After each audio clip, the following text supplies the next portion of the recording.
Eu queria finalizar, assim, dado toda, assim, a gente poderia ficar aqui, acho que horas conversando sua história de vida, os momentos da sua carreira, mas assim, claramente você me parece uma pessoa que é um exemplo de mulher, mãe, empreendedora, Obrigada. gestora, e não digo só para mulheres, eu acho que assim, a gente tá falando aqui antes de começar a gravar, meus maiores clientes pessoa física são mulheres. Sim. E eu aprendo muito na interação com elas no dia a dia, né? A gente aprende sempre. E eu queria que você deixasse 2 recados. Acho que para mulheres, que com certeza eu vou fazer questão de espalhar esse evento em conversa para o máximo de pessoas que eu conheço, que eu acho que é um exemplo muito legal. Se deixasse um recado, né, assim, da trajetória que você teve, de superação, de vários assédios ao longo da carreira, e não deixar que isso... porque o mais comum é a pessoa se apagar depois né, não superar. E o segundo, acho que assim, a gente como pai, seus filhos estiverem dentro de casa, com uma pessoa que viaja, que trabalha muito, e eu queria deixar um recado para eles, porque com certeza eles vão ver esse vídeo. Se eu fosse minha mãe, com certeza eu queria assistir esse vídeo depois para conhecer quem é minha mãe no trabalho. Então eu queria que você deixasse esses 2 recados. Ótimo. Responsa, hein? Bom, eu acho que primeiro com as mulheres, né, e com as meninas, né, porque tudo começa ali, na infância. Eu acho que elas precisam acreditar nelas, acreditar que é possível, não é fácil. Então, tem todo um caminhar, tem muitas dificuldades no caminho, mas não só por ser mulher. As dificuldades, elas são inerentes ao caminho, ao desenvolver. Mas a mulher tem mais algumas questões que muitas vezes tem um julgamento maior, tem a questão de que você acaba sendo vista um tanto quanto masculinizada, é mais difícil você ter um relacionamento, porque ainda há um preconceito e uma dificuldade, às vezes, de um entendimento masculino quando a mulher tem uma aceitação, né? Onde talvez a mulher se destaque mais, tenha um cargo, tenha um salário maior, isso cada vez mais comum, mas ainda tem aí um percurso para se, né, para correr. Mas eu acho que elas precisam entender de que elas podem. Exige muita dedicação, exige muitas renúncias. Muito mais do que pra gente, eu acredito. Muito mais. É possível, né? Porque tem um reloginho biológico que não há ainda, por mais que você possa congelar o seu óvulo ainda. Mas é você. Bom. Mas tá ali, tem decisões que você precisa tomar ao longo da sua carreira e dizer, agora eu vou ter que parar, porque é um momento que você fala, sua carreira vai ficar aqui e eu vou ser mãe, né? E depois quando você volta, você não é mais a mesma pessoa de antes, você é uma mulher completamente diferente. Você adapta a tua vida toda para um serzinho ali, mas para dar conta aqui também. Você vai se dividir naquele momento entre mãe e profissional. Então, são escolhas que você tem na sua vida, mas elas trazem experiências fantásticas. Então, não precisa ser uma ou outra, você pode ser as duas. Eu acho isso também precisa ficar muito claro para as meninas e para as mulheres, enfim, que é possível ser mãe, cuidar da sua casa, empresária, né? CEO. Você pode ser o que... Eu não gosto muito de você pode ser o que quiser, mas você pode. Vai te exigir mais escolhas, vai te exigir mais, mas você realmente pode conseguir aquilo. É possível, não é impossível, não. A questão dos assédios, eu tenho uma frase muito que eu repito, inclusive está lá no meu LinkedIn, de que isso não me define. Isso fala não só dos assédios sexuais, mas dos assédios morais que a gente recebe, né, que a gente passa na nossa vida, de pessoas que muitas vezes puxam o teu tapete simplesmente porque não gostaram, né, do seu sucesso. enfim, né? São pessoas que o simples fato de você existir incomoda. Diz muito mais sobre elas, na verdade, né? E é isso, não é sobre você, é sobre elas. São necessidades delas, são buracos emocionais delas, são feridas emocionais delas. Então elas não te definem, elas não podem te definir em momento algum. É difícil, de novo. Eu estou hoje falando abertamente contigo isso, mas né, eu tenho a minha terapeuta aí que me acompanha durante um bom tempo. Eu tive muito medo, eu tinha 16 anos. Então... Às vezes vergonha de falar, né? E você coloca a culpa às vezes em você, né? Ah, não, sim, eu sou culpada. É o mais natural, né? É o mais natural. Naquela época eu morava numa vila pequena, então não houve denúncia, não houve nada. E posso ter certeza que a grande maioria das pessoas da minha vida nem os meus conhecidos não sabiam dessa história. Porque sim, e ainda existia tabu, enfim, uma série de coisas. Eu tinha... era uma criança, né? 16 anos naquela época e eu tinha uma educação um pouco mais conservadora, enfim, então eu era uma criança aos 16 anos. Mas isso não pode, e graças a Deus eu acho que eu tive uma educação, né, dentro de casa, de empoderamento no sentido de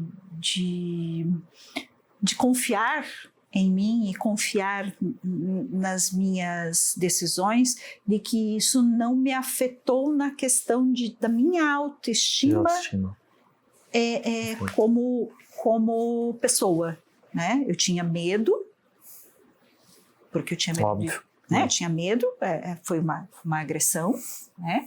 Eu tinha medo, mas isso não me reprimiu, não colocou a minha autoestima em xeque, né? Até muito por essa educação que eu tive. Eu só consigo pensar que foi por isso, porque realmente em nenhum momento eu consigo me ver pensando de que aquilo te reprimiu de alguma forma. Me reprimiu. Não, né? Eu tinha medo, eu tenho medo até hoje, né? Se você fala Cleirane, vai fazer uma caminhada à noite sozinha? Não vou. Não vou. Mas alguns cuidados que a gente toma, né? Mas tenho. Mas isso em nenhum momento me fez pensar em me diminuir ou desistir de algo por isso. Tá? Então eu acho que é isso. A gente saber que são feridas emocionais dos outros, não suas. Isso é muito importante. Né? E para os pais, né, eu acho que nós estamos vivendo num mundo diferente. E hoje não temos mais lugar onde o meu papel é esse e o seu papel é esse. O papel dentro de um casal, né, ele é de compartilhar responsabilidades, alegrias, enfim, de compartilhar. Então, até para os filhos, quando nós vamos ensinar os nossos filhos, eu acho que é isso que eles precisam ver. Né? Que as mulheres, bem possivelmente, muito possivelmente, eles vão se relacionar com mulheres independentes, com mulheres que tenham né, vontade de trabalhar fora, de ter sua empresa, né? Ou não, também se realizar em casa, tendo uma família, está tudo certo também, mas saber que ele vai se relacionar e que ela pode escolher entre uma e outra, né? Que ela tem esse direito de ser quem ela quer ser, né? Então, ter um pai também, um homem que faça, que apoie, que esteja ali, que entenda que aquilo não é uma ajuda, mas é um dever, né? O homem não está ajudando a mulher, ele está cumprindo o seu papel. Ele está cumprindo o seu papel como pai, ele está cumprindo o seu papel como parceiro. Então, eu acho que ter esse sentimento e essa percepção de que eu estou num casamento de igual para a criação dos filhos e para as necessidades da família E aí, dentro de cada casal... Cada um tem a sua... Cada um, exato. Exato. Aí é um modelo que serve, que funciona para os dois. Mas ter esse entendimento que é um acordo entre os dois e que fique bom para os dois, eu vejo hoje como inevitável para essa nova mulher, né, que ela já vem crescendo, e eu vejo que para essa nova geração também. Sabe? Essa nova geração, ela é difícil para nós, eu falando, né, de uma geração onde tinha a questão da hierarquia, tinha o trabalho e o chefe mandava, eu fazia, não questionava. Essa geração ela tem um entendimento diferente sobre tudo isso. Ela é mais questionadora, ela é mais crítica, né? E para nós muitas vezes é difícil aceitar ou gerir isso, né? Mas eu vejo que essa geração e a geração dos meus filhos, eles já vêm diferentes. Eles já têm uma mentalidade completamente diferente. Até pela tecnologia, tudo muito mais rápido. Sim. Muito mais... Então, a gente precisa entender que o mundo está mudando e não adianta ficar agarrado, né? Eu acho que leva, sim, valores. Acho que os valores, eles são essenciais, né, para a sociedade. A gente leva valores, a gente leva respeito, a gente leva a humildade, a empatia, que, meu Deus, como falta, né? Mas entender que os relacionamentos e a forma de comportamentos, ela mudou e vai mudar muito mais, eu acho que é inevitável. Então, ter essa maturidade para entender isso é inevitável, é importante, né? É importante. Queria agradecer de verdade, de novo, já agradeci no começo, mas agradecer de novo depois de contar toda essa história. O podcast passou assim, voando. Eu falei, a gente poderia ficar aqui mais... gravar um dia inteiro de podcast. Foram 2 horas muito rápido. Mas obrigado por compartilhar a história. Acho que pra gente que é homem, assim, ouvir uma história de uma mulher assim, que uma jornada incrível, pra gente é super legal. Porque o mundo hoje ele é carente dessas histórias, né? E a gente já gravou alguns podcasts, né, com mulheres na área da medicina, que assim, foi super legal, foi super incrível também. E uma coisa perceptível, assim, o apoio dos pais em todas. Sim. Da figura do pai, incentivar foi super importante, todas. Então, assim, para mim, só corrobora essa figura paterna por trás, de incentivar, de falar, não, vai mesmo. E o mundo não é assim, o mundo não é só patriarcal, segue teu sonho, vai atrás. Então, né, e aí falando pelo tempo que a gente vive, são homens à frente do tempo, né? São homens que pensaram diferente, assim, do que se era o natural daquele momento, né? Porque lá onde eu morava, eu brinquei, né? Com 18 anos, se você não tivesse casada, você já estava ficando pra titia, né? Exato. Isso. A minha mãe... 18.